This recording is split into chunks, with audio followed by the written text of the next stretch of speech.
Dans nos champs, ma sœur, coulent les chemins, coulent les secrets, l'eau coule dans nos mains.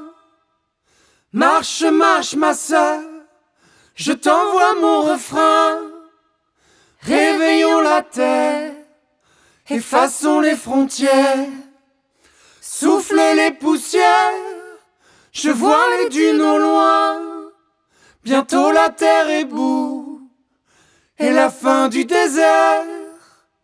Toutes les rouges terres empruntent dans le ciel les routes immémoriales dont on ne se souvient.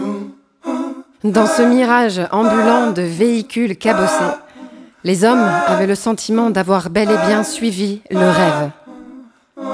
Le convoi se déplaçait dans un silence reptilien sur les traces du puissant ancêtre que les fidèles adoraient en chantant son histoire immémoriale. Traverser le continent pour arriver dans le nord-est, au Golfe, où l'on finirait de célébrer la cérémonie, était un acte rigoureusement prescrit par la loi et inscrit, point par point, dans cette autre forme de livre qui s'étendait sur des milliers de kilomètres.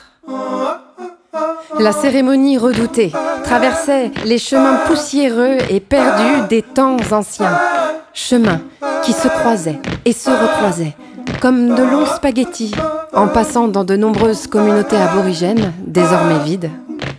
Ambiance secrète et sacrée, les arts tortueux qui suivaient la piste du grand ancêtre.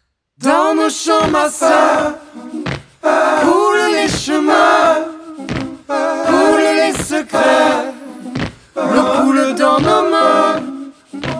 Marche, marche, ma sœur, je t'envoie mon refrain. Réveillons la terre, effaçons les frontières. Souffle les poussières, je vois les dunes au loin. Bientôt la terre est boue et la fin du désert. Toutes les rouges terres empruntent dans le ciel les routes immémoriales dont on ne se souvient. Parfois, il sortait de sa voiture, humait l'air et sans faute, détectait dans la sécheresse ambiante l'odeur humide de plantes et d'eau émanant d'un sol mouillé à 100 km de là, ou encore celle d'une nappe cachée dans des plaines couvertes de spinifex. Il connaissait le pays comme sa poche.